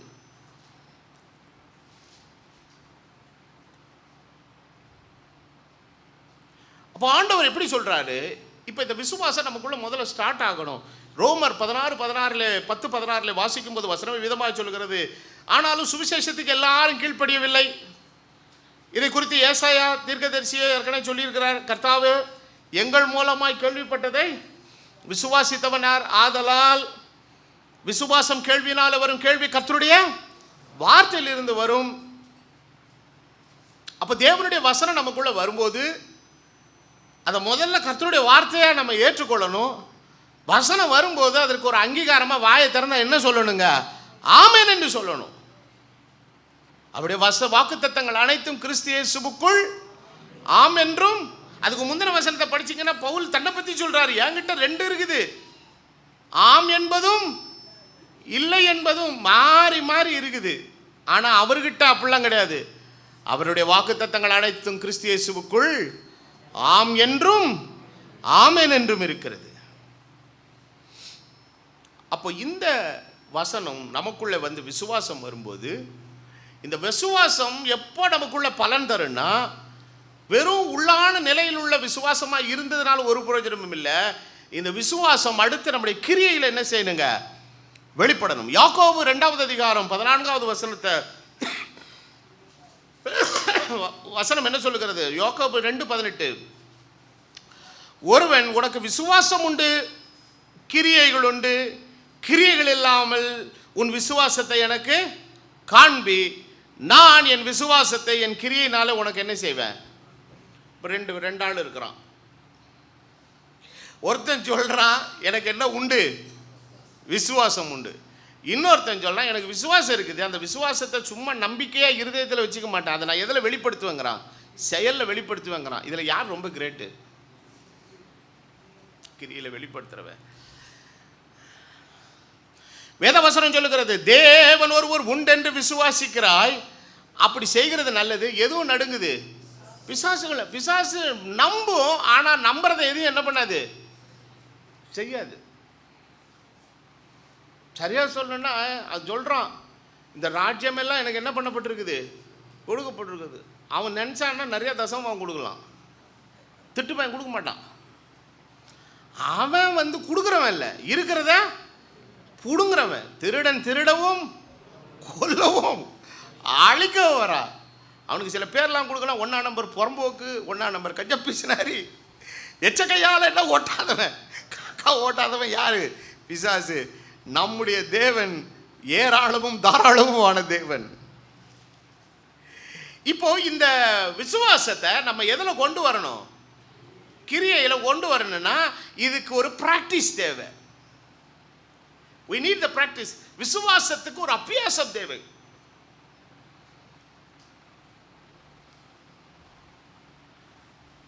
அப்போ இந்த பிராக்டிஸ் பண்ண பண்ண எது டெவலப் ஆகும்?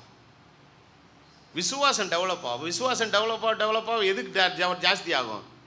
கிரியை ஜாஸ்தி ஆகும். அப்போது தேவனுக்கேற்ற விசுவாசம் உண்டாகும் போது அது கிரியையில் வெளிப்படுகிறது. அந்த கிரியை அடுத்து என்ன உண்டாக்குங்க? கிரியைகளை அதிகப்படுத்துகிறதற்கான இந்த ஆண்டவருடைய சமூகத்தில் ஒரு பிரசன்னத்தில் வந்தால் ஒரு பொம்பளை 2 காசு போட்டு போனான். ஆண்டவர் நிச்சயமாக அதுக்கப்புறம் அவள் வரும்போதெல்லாம் ஆண்டவருக்கு அவள் கொடுக்குற விதம் எப்படி இருந்திருக்குங்க? வித்தியாசமாக இருக்கு. காரணம் என்னன்னா, கர்த்தரை நல்லவர் என்று ருசிச்சிட்டா. எப்படி ருசிச்சிட்டா? அவர் வந்தப்போ ஆண்டவர் ஏதாவது கொடுத்தாரா? ஒன்றும் கொடுக்கல. தாங்கிட்ட இருக்கிறத ஆண்டவர் கொடுத்துட்டு போனான். இதுதான் தெய்வத்தை ருசிக்கிற ஒரு அனுபவம். அப்போ ஆண்டவரை ஏன் இப்படி நம்மளால் ருசிக்க முடியும்னா, அவரை நம்பி எதுலேயும் நம்ம இறங்கலாம். நான் 2 நாட்களுக்கு முன்பதாக தேவன் செய்ய நினைத்து தடைபடாதுன்னு ஒரு வசனம் படித்தோம் இல்லையா? இதில் யோபு கடைசி அதிகாரத்தில், தேவரீர் நீ சகலத்தையும் செய்ய வல்லவர், நீ செய்ய நினைத்தது ஒன்றோ. அப்போ அவர் வந்து கோடு கிழிச்சு ஒன்று செய்யணும்னு பிளான் எடுத்துட்டாருன்னா அதை யாரும் குறுக்க நிற்க முடியாது.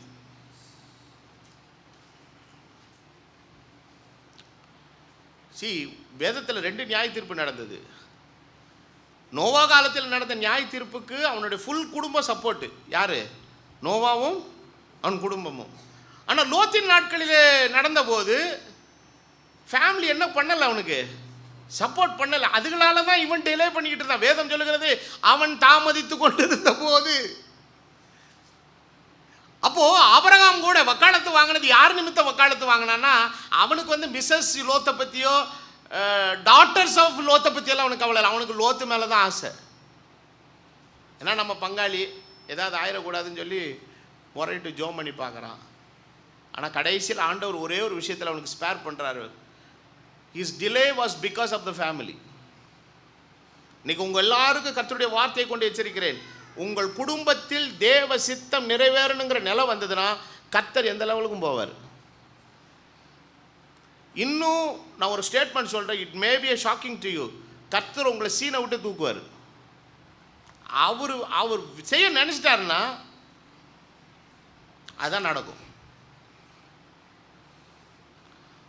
கொஞ்சம் அப்படியே சொல்கிறதுக்கு கொஞ்சம் ஆண்டவர் சப்போர்ட் பண்ணி பார்ப்பார். கொஞ்சம் அதுக்கு ஒத்துழைக்கிறியா, மாறுறியா, திருந்திரியா, ஒப்பு கொடுக்குறியா, அப்படி பார்த்துக்கிட்டே இருப்பார். ரொம்ப ஓவர் ஆட்டம் போட்டுக்கிட்டே இருந்துச்சுன்னா டொப்புன்னு தூக்கி போடுவார் ஒரு நாள். ஏன்டா அவர் நினைச்சது தாங்க நடக்கணும். சில குடும்பங்கள் தேவனுடைய சித்தத்தின்படி கட்டமைக்கப்படுகிறதுக்கு ஏதாவது ஒரு 7.5 சட்டி உட்காந்துக்கிட்டே இருக்கும். கர்த்தர் வசனத்தை அனுப்பி பார்ப்பாரு, கடிச்சு பார்ப்பாரு, சொல்லி பார்ப்பாரு, இதை பண்ணி பார்ப்பாரு. நான் போகிற போக்கில்தான் போவேனாக்கும் இழுக்கும். இது இப்போ என்ன நடக்குதுன்னா, விசுவாசிக்கு என்ன நடந்துக்கிட்டு கிடக்குதுங்க.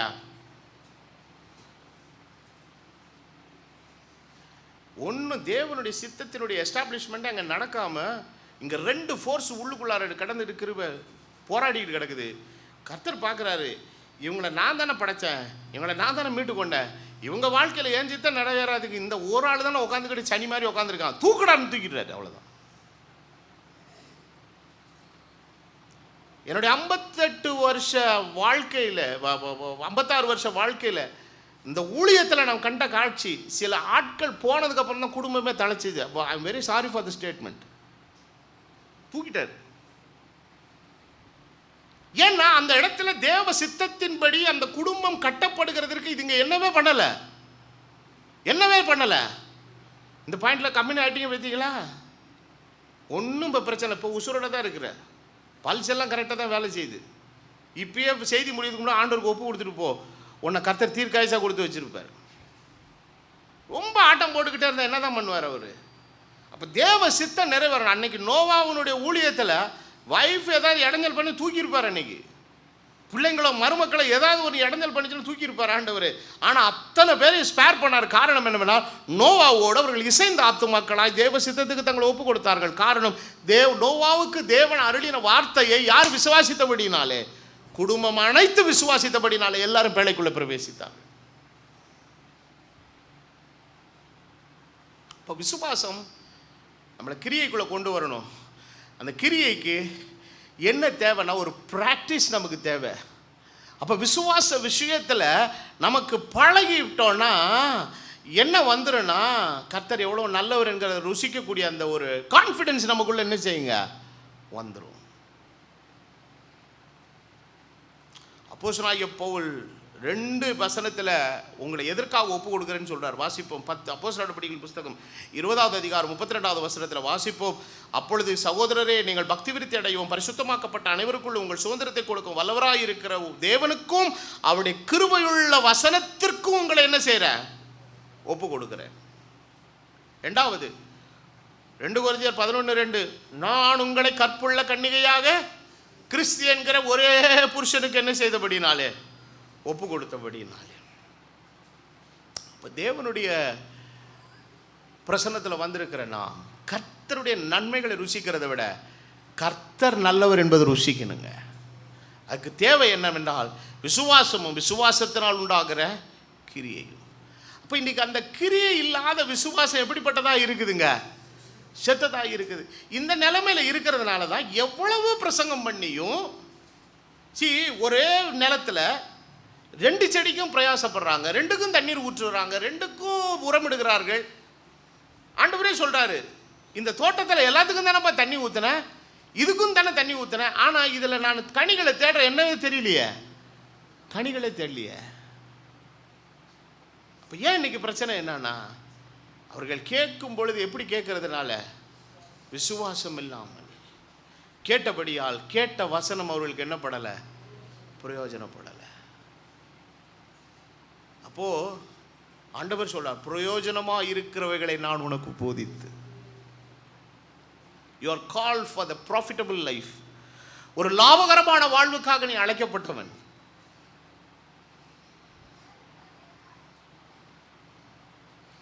கடைசியாக இந்த வசனத்தை வாசித்து செய்தியை நிறைவு பண்ணுவோம். யாக்கோபு 2வது அதிகாரம் 21வது வசனத்திலிருந்து நீங்கள் வாசிக்கும் போது, நம்முடைய பிதாவாகிய ஆபிரகாம் தன் குமாரன் ஈசாக்கை பலிபீடத்தின் மேல் செலுத்தின போது கிரியைகளினால் என்ன ஆக்கப்பட்டான், நீதிமானாக்கப்பட்டான். விசுவாசம் அவனுடைய கிரியைகளோடே கூட முயற்சி செய்து. அல்லேலூயா.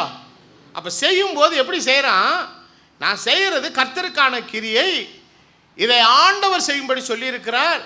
இந்த கிரியையினால எனக்கு ஒரு தீமை என்ன செய்யாது, வராது. ஏன், அதனால தான் அவன் போகும்போது என்ன சொல்லிட்டு போறான் வேலைக்காரர் இடத்துல, நானும் பிள்ளையாண்டானும் திரும்பி வருவோம்.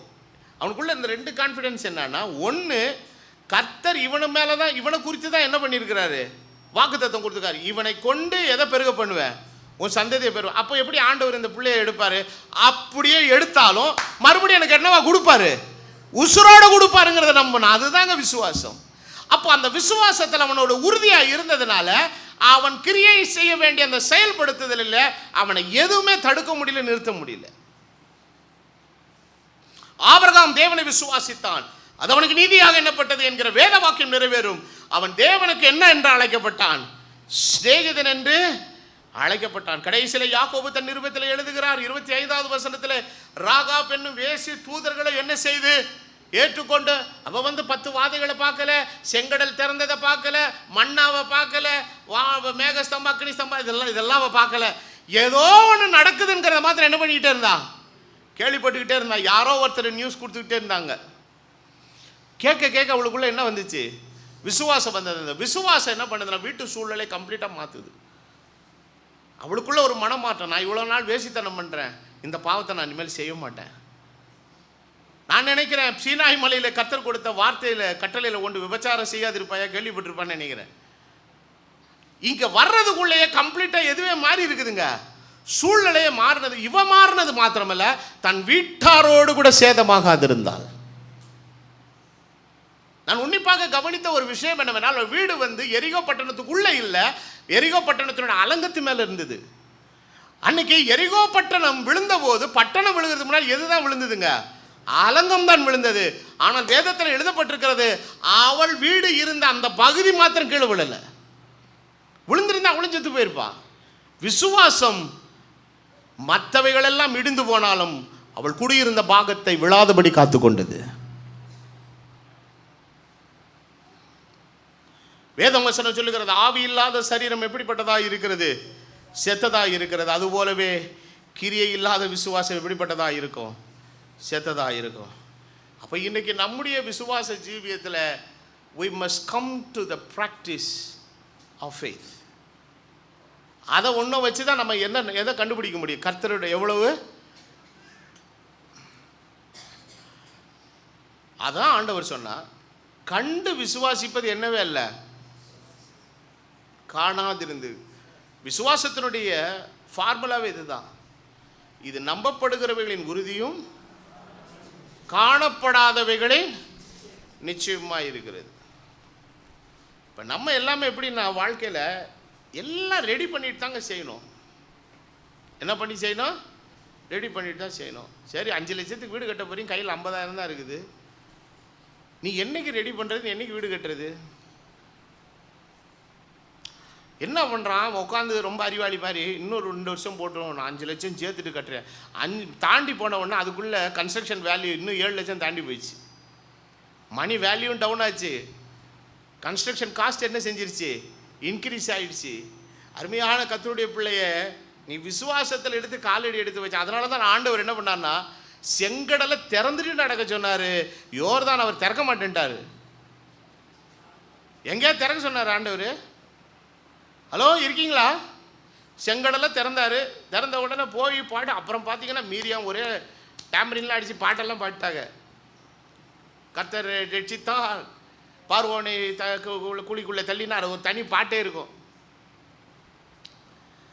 ஆனால் யோர்தானை கடக்கும்போது யோசுவா அன்னைக்கு அவர் கோலை வச்சு அடித்தார். எது திறந்தது? உங்ககிட்ட கல்கள் கொடுத்துட்டு போனாரா? என்கிட்ட ஒரு கோலும் கொடுக்கல. ஆண்டவர் சொல்கிறாரு, நான் ஒன்றும் திறக்க மாட்டேன், திறக்கிற வல்லமை உங்ககிட்ட தான் இருக்குது. உடன்படிக்கை பெட்டியை சுமக்கிற ஆசாரியனை உன் கால் தண்ணியில் பட்டால் போதுண்டா, தானாக திறக்குங்கிறார். இப்போ இந்த நாளிலே தேவனுடைய இளைப்பாறுதலுக்குள்ளே பிரவேசிக்கும்படி அழைக்கப்பட்டிருக்கிற நாம், we are called to live a restful life in this restless world. இளைப்பாறுதல் இல்லாத இந்த உலகத்தில் இளைப்பாறுதலோடு வாழும்படி அழைக்கப்பட்ட ஒரு கூட்டம்னா அது நீங்களும் நானும் தான். காரணம், தேவனுடைய வார்த்தையின் மீது உண்டாக்குற விசுவாசம் நம்மளை கடைசி வரை கைவிடாதபடி நடத்தும். உறுதியாய் பற்றி கொண்ட மனதை உடையவன் அவன் உண்மையே நம்பியிருக்கிறபடியால் அவனை பூரண சமாதானத்தோடு கூட காத்துக்கொள்வீர். அதனால தான் அவன் சொல்கிறான், இதை குறித்து உனக்கு உத்தரவு சொல்ல வேண்டிய இந்த அருமையான தேவனுடைய பிள்ளையை கர்த்தர் அழைத்திருக்கிற இந்த உன்னத அழைப்பிலே கர்த்தர் தருகிற நன்மையினாலே நீ அவரை நல்லவர் என்பதை விட அவரே நல்லவர் என்பதை உன் வாழ்க்கையின் விசுவாசத்தினால நீ என்ன பண்ணி ஆகணுங்க, ருசித்தாகணும். அப்போ ஆண்டவர் எப்படிப்பட்டவர் என்பதை அறியணும்னா அது ஒரே வழி, எது மூலமாக தான் அறிய முடியும். நமக்கு ஆண்டவர் அவர் எப்படிப்பட்டவர் என்கிறத அறியறதுக்கு தெய்வம் நமக்கு கொடுத்துருக்கிற ஒரே ஒரு சோர்ஸ் எது தான்? தேவனுடைய கர்த்தருடைய வேதம் ஒன்று தான். விசுவாசத்தினாலே நீதிமான் என்ன செய்வான்? பிழைப்பான். அவன் பின்வாங்கி போவானால் அவன் மேலே என்னோட ஆத்மா எப்படி இருக்காதுங்கிறார் ஆண்டவர், பிரியமாய் இருக்காதுங்கிறார். இந்த காலை வேளையில் தேவனுடைய பிரசனத்தில் வந்திருக்கிற நீங்கள் உங்களை ஆண்டவருடைய கிருபையுள்ள வசனத்துக்கும் உங்களை ஒப்பு கொடுத்து நம்பிக்கையோடு விசுவாசத்தோடு வாழ்ந்து அந்த வாழ்க்கை எதில் கொண்டு வாங்க? bring it into the practice. அதை அபியாசத்தில் கொண்டு வாங்க. அந்த அபியாசம், அந்த கிரியை, அந்த செயல்பாடானது தேவனுடைய ஆசீர்வாதத்தின் அபரிதத்தை உங்களிடத்தில் கொண்டு வந்து சேர்க்கும் என்கிற நல்வார்த்தையோடு நான் வசனத்தை நிறைவு செய்கிறேன். கர்த்தர் உங்கள் எல்லாரையும் அளவில்லாமல் ஆசீர்வதிப்பாராக. யாவரும் நாம் எழும்பி நின்று ஜெபம் பண்ணுவோம்.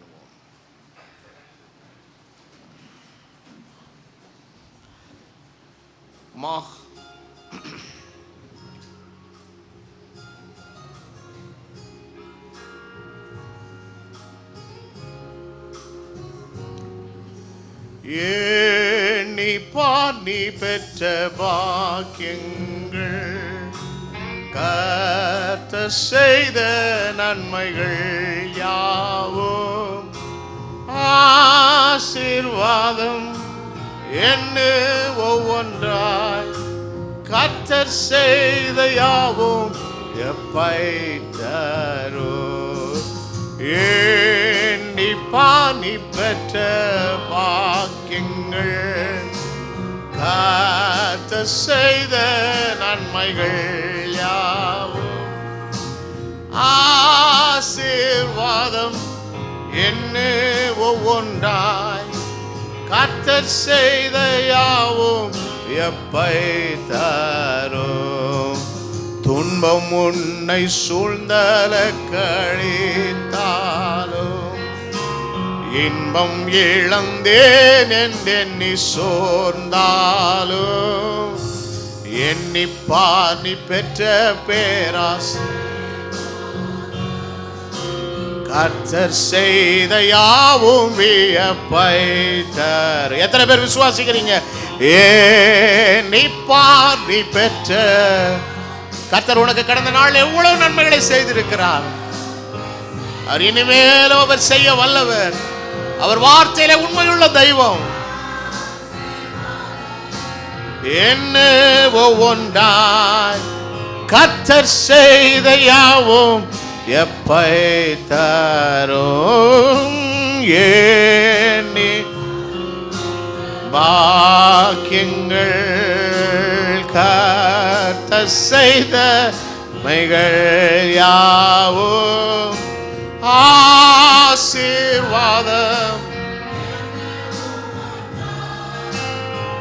கர்த்தர் செய்த யாவும் பைத்தாரும். மகா இரக்கமும் கிருபையும் பரிசுத்தம் உள்ள பிதாவே, எங்களுக்கு நீர் வைத்திருக்கிற இந்த அபரிவிதமான நல்ல வாழ்வுக்காக நன்றி செலுத்துகிறோம். பிரமிக்கத்தக்க அதிசயங்களை செய்கிற தெய்வம் நீர் எங்களோடு இருக்கிறீர்கள் தாவே. நீர் எங்களுக்கு நல்லவைகளை செய்ததினால நீ நல்லவர் அல்ல, நீ நல்லவராய் இருக்கிறதுனால நன்மை செய்கிறீர் ஆண்டவரே. தேவரே, நீ நல்லவரும் நன்மை செய்கிறவருமாய் இருக்கிறீர் என்று பக்தன் சொன்னது போல இந்த காலவேளையிலே நீர் எங்களுக்கு தருகிற அபரிவிதமான ஆசீர்வாதங்களுக்காக நாங்கள் நன்றி செலுத்துகிறோம். கர்த்தர் தொடர்ந்து நீர் எங்களை நடத்தும், நீர் எங்களை பலப்படுத்தும். உம்முடைய வாக்குத்தத்தத்தின் ஆசீர்வாதங்களை எங்களுக்கு தந்திருக்கிறீர், அதற்காக நாங்கள் நன்றி செலுத்துகிறோம். விசுவாசம் கிரியையில வெளிப்படுவதற்கு தேவனுடைய வார்த்தையில நாங்கள் ஊன்ற கட்டப்படும்படி நீர் கிருபை செய்வீராக. நம்முடைய இரத்தத்தின் கோட்டை பிள்ளைகளை மறைத்துக் கொள்ளும். இந்த வார்த்தை ஒவ்வொருவருக்கும் நன்மை பயக்கட்டும் கர்த்தாவே. அவர்கள் விசுவாசம் இல்லாமல் கேட்டபடியால் கேட்ட வசனம் அவர்களுக்கு பயன்படவில்லை ஆண்டவரே. நாங்கள் பயன்படாத வாழ்வுக்காக அல்ல, பயனுள்ள ஒரு வாழ்வுக்காக இடத்துல வந்திருக்கிற ஆண்டவரே, நம்முடைய வார்த்தையின் மீது உண்டாகிற விசுவாசத்தை நீர் எங்களுக்கு அபரிவிதமாய் நீர் அளிக்கும்படி ஜெபிக்கிறேன். உம்முடைய இரத்தத்தின் கோட்டைக்குள்ளே வைத்துக்கொள்ளும், உம்முடைய கிருபைக்குள்ளே எங்களை வைத்து காத்துக்கொள்ளும். நிறைவான நன்மையை தந்து எங்களை காத்து நீர் ஆசீர்வதித்து வழி நடத்தும். எல்லா கணம் துதி மகிமை ஒருவருக்கே நாங்கள் ஏறெடுக்கிறோம். கர்த்தராகிய இயேசு கிறிஸ்துவின் விலையேற பெற்ற நாமத்தில் வேண்டுதல் செய்கிறேன். ஆமென்.